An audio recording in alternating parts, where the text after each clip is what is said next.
చూసిన క్షణమున అలజడి కలిగిన నాలో నీ రూపం కనిపించే ప్రేమి అందించే వరుడే వీడే కుదురే లేకుండా మనసే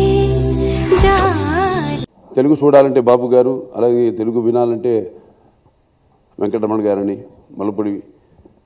అలాగే కొందరికి అప్పుడప్పుడు అనుమానం బాపు గారి ఇంటి పేరు ముల్లపూడి వెంకటరమణను.